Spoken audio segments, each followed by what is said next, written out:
全新的 Lexus LBX 终于来到大马市场。那 Lexus Malaysia 从日本 CBA 整装进口的 LBX， 从238,888块起，分为 Premium 跟 Luxury 两个车型。那 Premium 版的售价就从268,888块起。那值得一提的就是呢，这个 Lexus LBX 的到来也取代了 Lexus Malaysia 的 UX200， 所以现在你想要买一台 Lexus 的 SUV。LBX、NX 到 RX 小、中、大，所以它可以说是 Lexus 史上最小的一个 SUV， 最小的一台车子，因为它是基于 B segment 的一个平台打造。那今天这集我就透过这个 Lexus Malaysia 主办的 Media Drive， 跟大家一边试驾一边分享我对于这一款 Lexus LBX 的想法是什么。OK， 今天就是 Lexus LBX 的 Media Drive。我现在在 Garage Highway 上面，从 Lexus Mutiara Damansara 驾去Bentong。那首先我们来讲它的 Powertrain， 它只有一个 Powertrain。那我之前在日本秋名山的时候，我有驾过一辆 Toyota Yaris XP210， 也是同样的 Powertrain。当然它的这个 output 就比 Yaris Cross 多一点， 1.5 Liter 3 cylinder with eCVT， 136个 horsepower 跟185个 Newton meter。0 到100呢是 9.2 秒，就跟 UX200。2.0 Liter NS-CVT 的 UX200 是一样的，因为车子更轻，然后这个电动马达能够提供给它更多的这个瞬间扭力，所以我们可以透过这个 3D 的 animation 来看到它什么时候用引擎，什么时候用油，它是一个油电混合。那我之前驾这个 Powertrain 的时候，我就有说我非常喜欢 Toyota 的 1.5 Liter Hybrid 系统 compared to 它对手的那个 1.5 Liter Hybrid。因为它怎么讲，它给我一种驾 Turbo 车的感觉，虽然它的 CC 很小，我们就单纯引擎来讲只有90多马力跟120多 Newton meter， 但是因为当电池 kick in 的时候，它能够去好像 Turbo 这样子，但是它又没有 Turbo lag 啊。因为如果你加 1.0 Turbo、1.2 Turbo、1.5 Turbo 的车，它会有一个迟滞的现象，可是 Electric Motor 就能够提供 Instant Torque 去补足掉这个东西，所以我觉得这个 Powertrain 来讲是 OK 的，我可以接受啦，不管它卖什么价钱。那第二个就讲到它的价钱了，因为我原本对它的 expectation 大概在它会贵过 UNW Toyota 的 Harrier， 大概在250千左右，结果出来它的确是从238,888块起，然后 Luxury 版本呢是贵了3万块啊，是从268,888块起。跟最新的 NX 和 RX 一样 ，LBX 也采用了 Tazuna Cockpit 的设计风格，只是中间就没有14寸的大萤幕，用一个 9.8 寸的中央萤幕，支援 Wireless Apple CarPlay 和 Via Android Auto， 有4个15W的 Type-C 接口。那两个版本之间最大的差别，也就是在于它的中央萤幕功能，还有电子仪表板，因为低配的 Premium 是用一个7寸的显示屏。没有 Head-Up Display， 而 Luxury 就采用 12.3 寸的全电子仪表板，有一个 Head-Up Display 抬头显示仪。那除了仪表板不同之外，连方向盘上面的按钮也有不同，因为低配版的那一个呢就用了比较多实体按钮，而高配的那一个呢就是有一点触控式面板的感觉。再来 Premium 版只给你 Reverse Camera， 而 Luxury 就有360 Camera。然后 Premium 是标配6个 Speakers，Luxury 给你13个 Speakers 的 Mark Levinson 音响系统。但不管是 Premium 还是 Luxury， 他们都有 Lexus Safety System Plus 的主动式安全辅助系统，有12个 Ultrasonic Sensor， 包括 DRCC 自动跟车功能、Lane Keep Assist、车道维持辅助跟 Auto High Beam 等功能，8个 Airbag 都是 LBX 的标准配备。另外这款 LBX 还有 Shift by Wire 的排挡杆和 E-Latch 的电子式车门手把。座椅的话呢，就是一个黑色的复合式皮革座椅，搭配红色缝线，但是就没有国外的那个 Ultra Suede 绒面革。但它有8项的电动调整功能，包括度位的 Lumbar Support 腰部支撑和3组记忆座椅功能。然后轮圈的话呢 ，Premium 版是 21560R17， Luxury 是 22555R18。所以整体上这个3万块真的是我觉得这个也 OK 了啦。其实你们买到238,888起的，那这个238,888你可以买到什么车呢？它的相同价位的对手有 Mercedes 的 GLA 200，和 BMW 的 X1 X-Drive 20，然后那两台车子的价格都在250到260。那值得一提的就是，虽然 Lexus LBX 的售价非常接近 Mercedes GLA 跟 BMW X1， 但因为它是基于这个TNGA-B 的 B segment SUV 平台打造，就是跟 Yaris Cross 一样，所以呢，它的尺寸其实是更加的接近奥迪 Q2 或者是 Alfa Romeo Junior 这样子的一个尺寸，就豪华型的 B segment SUV。因为它是日本进口，所以价钱才会跟那些 CKD 组装的对手一样。所以你在买它之前，你在选它之前，你必须要有一个心理准备，因为它可能会比你想象中的小，还要来的小，无论是它的这个乘坐空间到它的行李箱空间。所以如果你想要一台可以载东西载人的，你千万不要想 LBX， 你可以去看 NX， 你可以去看 RX 或者是其他品牌的，因为你要买 LBX， 你就知道你要的就是这么小辆的车。那后排空间的话呢 ，Lexus LBX 的车身离地间隙是220个 mm， 所以就跟其他 SUV 一样，非常容易上下车。然后头部空间的话就还可以，只是这边没有 armrest， 往前面看它也没有 air vent 冷气出风口，但就好在有60/40分离倾倒功能，所以整体上 LBX 的空间会比较有限，毕竟它不是 NX 也不是 RX。那行李箱空间有315公升 ，Ativa 369，WRV 363，所以这个行李箱空间是刚刚好够用。如果你把椅背放倒，它还可以放下2个 Golf Bag。当然它最大的卖点，我觉得就是省油啦，因为在相同价位的对手，没有人可以达到它的油耗表现。它是1个 liter 26.4公里。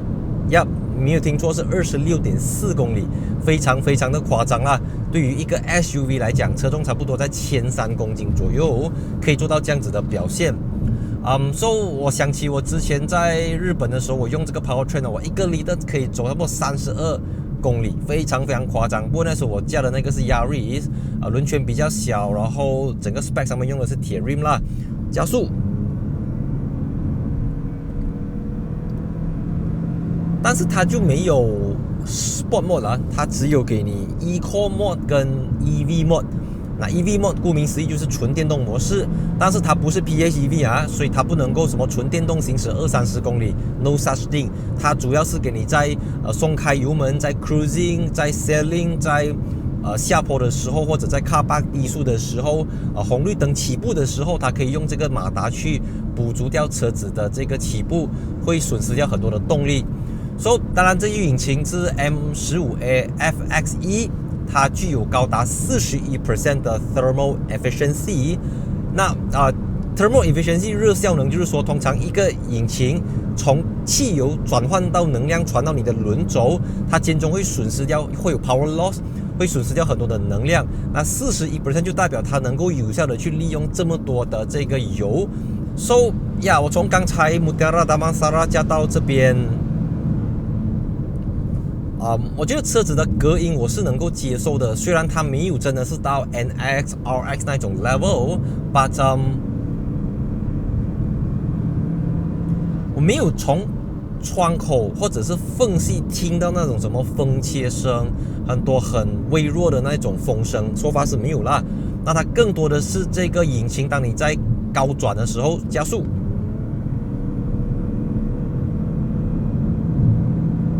你会听到这个气缸的声音稍微的比较高亢，比较尖一点点。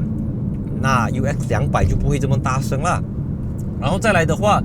它虽然是一个 Premium Car， 它虽然是一个升级版的 TNGA-B， 但它毕竟还是 Torsion Beam，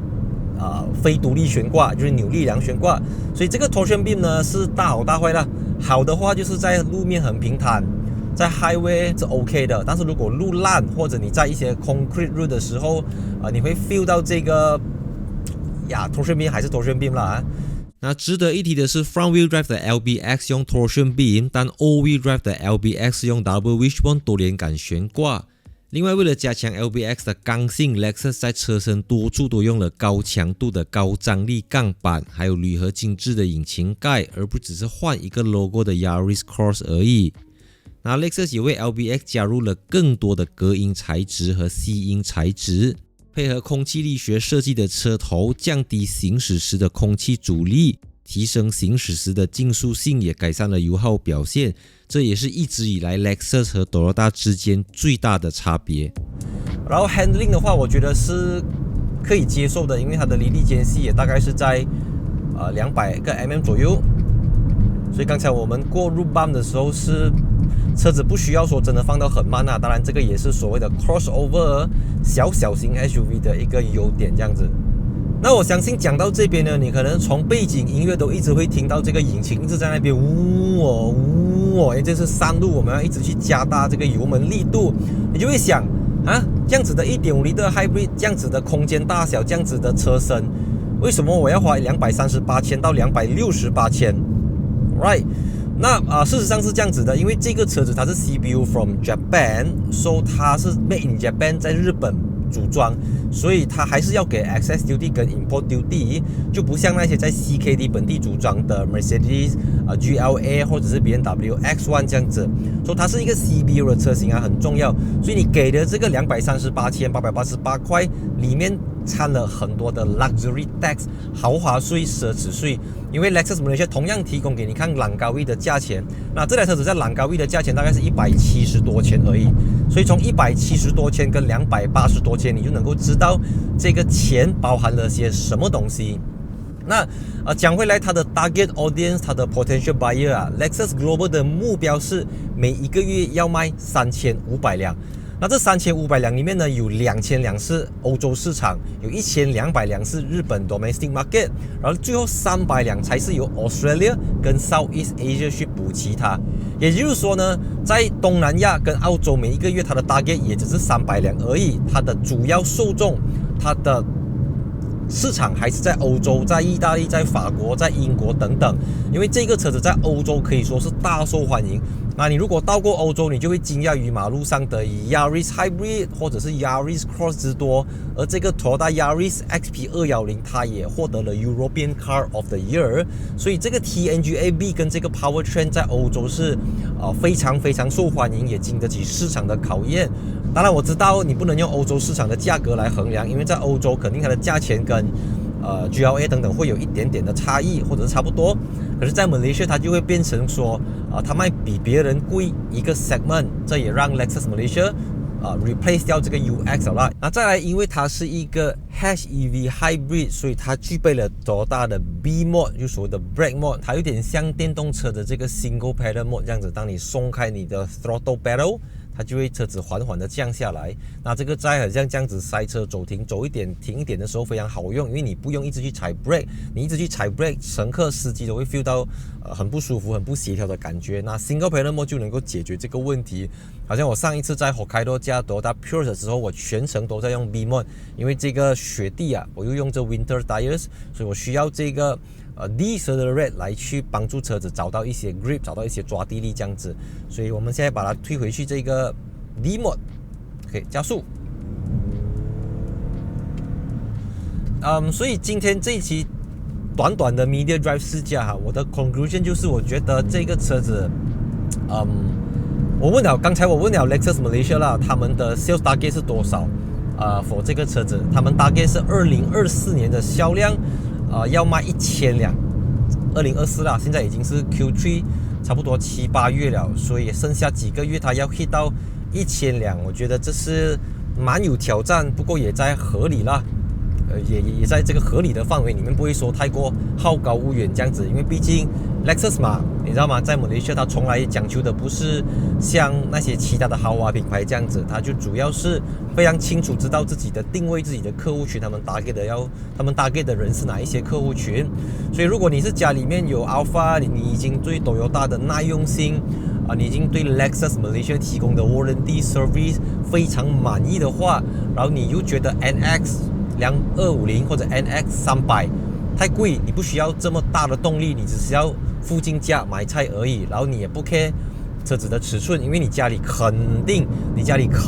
不只有一辆车啦，你肯定有很多比 LBS 更大的 SUV MPV 或者是 Sedan 各种车子，所以这个车子真的就是它是一个买菜车。OK， 它是一个非常省油的买菜车，非常耐用的买菜车。然后你讲 battery 的话，Lexus Malaysia 也给你8年的 Unlimited Mileage Warranty。然后当然 Lexus Malaysia 也提供了 option 的2年也就是说你可以将 battery 的 warranty extend 到10 years， 而且它电池真的是很小，它不是 PHEV 啊，它不是什么啊8个 kW 7个 kW， 它的电池真是小到非常的小而已。所以大致上就是这样子。关于 Lexus LBX 有什么东西，我们在留言区讨论。然后喜欢我的影片记得分享、按赞、订阅也可以加入我的这个 YouTube 会员。然后我们再等一下停下来看看有没有时间再补掉一些画面这样子。OK， 现在我已经在 Sweeper 的后面。OK， 我要跟回我大队 corner， 加速。